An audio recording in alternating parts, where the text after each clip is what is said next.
Welcome tayo dito sa Walk on the Wild Side. Ako nga po pala si Kaolan, Chinese traffic ng jungle survivor. Kung sakaling mag-overnight kayo sa forest, wala kayong dalang paglulutuan, nakalimutan nyo. Kung walang buhay na sariwang bangko na kagaya nito. Pero ang importante sa lahat, kung nasa forest kayo, dapat meron po kayo dalang jungle bolo.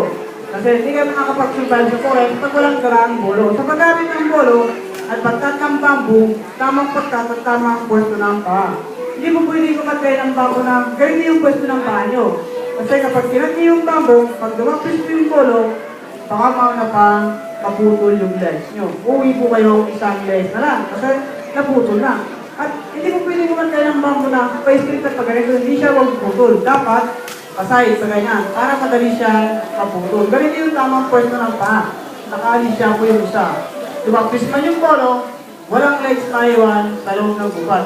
Pasay lang pagtaga ng bamboo para madali siya maputol. Ganyan po. Halimbawa, mayroon po kayong dalang bigas. Dito natin siya iluluto. Dito sa kabila, sarado at ganun din dito.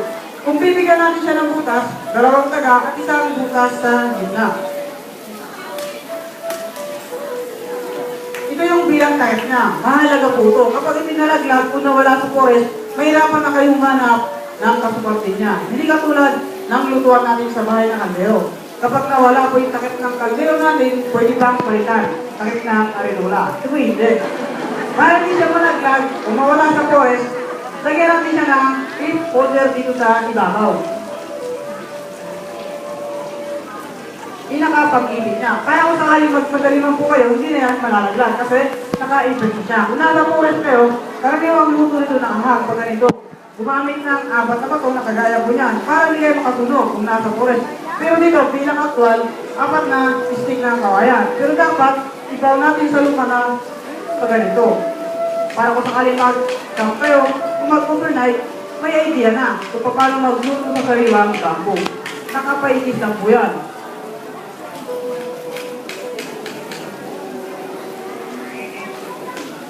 Tapos sa kanila po siya ipapatong na kapaganyan. Andito yung apoy niyan sa ilalim. Halimbawa, andito yung rice nyo sa kabilang bamboo. Dito open, dito sa baba, close, transfer natin. Pag isasalin po yung rice niyan, dapat kalamati lang siya. Mula dito sa unang buko hanggang sa unang taga lang. Hindi siya pwede lumagpas sa pangalawang taga kasi mahilaw na yung bigat niya kapag naluto at hindi niyo na po yan makakain. Bigyan po natin siya ng bamboo water o yung tubig sa buho. Kapag sinasalinan po siya ng tubig, dapat nag-uumapaw. Kalahati yung bigas, yung tubig naman nag-uumapaw para sakto lang yung luto ng kanin nyo at hindi po yan mahihilaw. Tapos ibalik natin yung takip. Gamitin natin itong tulis ng bolo. Para tingnan yung lagi nakatalikod sa inyo yung talim para hindi po kayo masugat. Isuot nyo lang po ito rito, kunin yung takip, binabalik namin siya ng kabaganyan, binibigyan ko ng maliit na taga o bilang lock niya. Yan, lock na yan. Dito sa baba, nakasisig yung taas na nakaipit. Kaya magkabaliktad man yan, hindi na siya malalagdag. At kung mayroon naman po kayong dalang isda, kami yung gulay, pwede natin pagsabay ng pagluluto niya. Dito natin siya iluluto sa kabilang bangko. Kung nasa forest kayo, karaniwang luto rito, sinigang. Kasi may mga ligaw na pampaasin. Kumuha lang kayo ng isang kahoy na kagaya nito, pero dapat ibaw natin sa lupa at tapat na niluluto yung sinain. Kung nasa pulis kayo, sabay ang luto na yan. Pero may masarap na sinigang at masarap na kanin. Halimbawa, mahilig kayong tigop ng sabaw ng sinigang. Wala kayong dalang baso na kalimutan nyo. Pwede kayong kumuha ng baso na kagaya nito. Ito yung baso na hindi pantay, hindi katulad ng baso natin sa bahay. Dito, kaya hindi po siya pantay, meron po siyang allowance dito para sa may matangos na ilong. Siyempre, pag humigop po yung may matangos na ilong, hindi babangga yung ilong na matangos kasi may allowance siya dito. At meron din siyang konti design. Kaya po siya may tulis dito sa baba, sa forest, walang lamesa. Hindi siya makakatayo, kaya itutok lang sa lupa na ganyan, nakatayo na yan. At hindi na po yan matutumba. At kung masila naman po kayo, pag kumakain, ayaw nyo magkamay, pwede kayong kumuha ng kutsara na kagaya nito. Ito yung kutsara na baliktaran at multi-purpose. Kutsara dito, sa tulong, tinidor. Paggamit ko nito, kutsara ng kanin, tapos tumuhog na konting karne. Halimbawa, natinga kayo ng karne na karne ng sinigang. Pwede rin po siya rito, pantos sa gilid. Tapos, hugasan niya lang po sa ilog kung sa sapa ng papaganito, pwede na rin siya rito, palinis ng mga koko, at tanggal na mga dumi. And then, tanggalin niyo lang po yung pinaka-tulis nito, at kung sakaling meron po kayong dalang photo o bulak sa inyong bulsa, ilagay lang po sa dito at paikot ng papaganito, pwede na rin po siya rito sa tainga.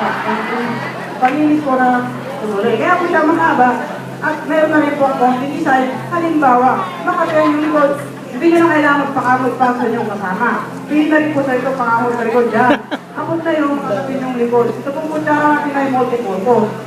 At kung magluluto naman po kayo, nakalimutan nyo pala, wala kayo talang phosphor o lighter, gagamit po tayo ng dry bamboo. Pangalawang phosphor sa loob ng gubat. Una, meron siyang ubit na pahaba dito sa ilalim, pinaka-guidelines niya. Pangalawa, meron din siyang guidelines sa ibabaw.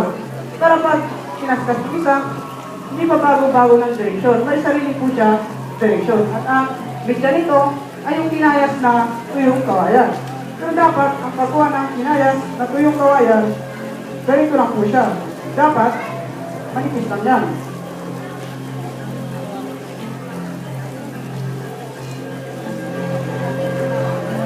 At kung medyo okay na po yan, saka na namin siya dadagdagan dito para mabilis dumahin. Pinapaikot lang yan sa dalawang palad, tapos pinapandiwahe-waray para matanggal yung kanyang alikabo. Gagawa ng apoy, isa pong makita na kusot ng kawayan. At paggawa ng apoy, ganito po. Kung medyo okay na yan, nilalagay yan dito sa ilalim, katapat ng guideline sa ibabaw. Tapos, nilalapag po yan sa lupa. Kung nag-iisa naman kayo, wala kayong kasama, gumamit lang ng 4 na stick ng kawayan o kaya kahoy. Pero pag may kasama, pinapahawak na lang po ito para pag kinaskas yung isa, hindi galalaw. Kung nasa forest po kayo, nagkataon na wala kayong dalang phosphor o lighter. Ito lang yung paraan para makapagluto kayo.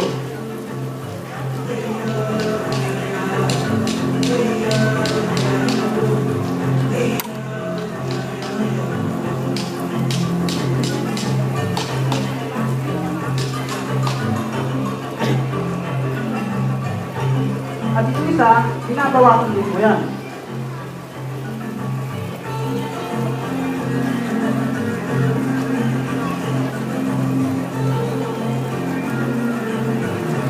Sa paggawa po ng apoy, ay sa pagkaskas dito, na, dahan-dahan lang po yan na madiin.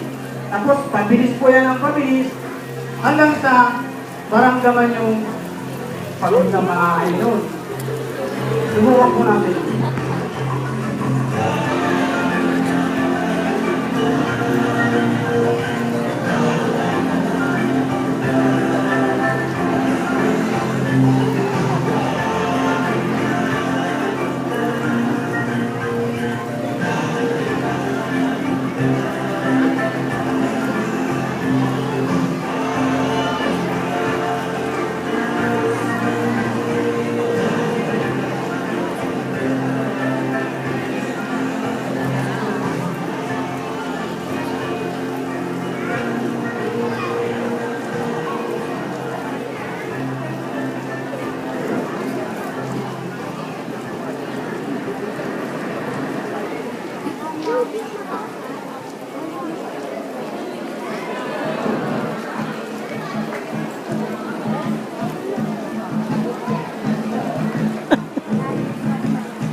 Pag mayroon na po siyang usok na katulad niyan, pag inisipan po yan, hindi sinatamaan ng laway. Para hindi po yan mamatay.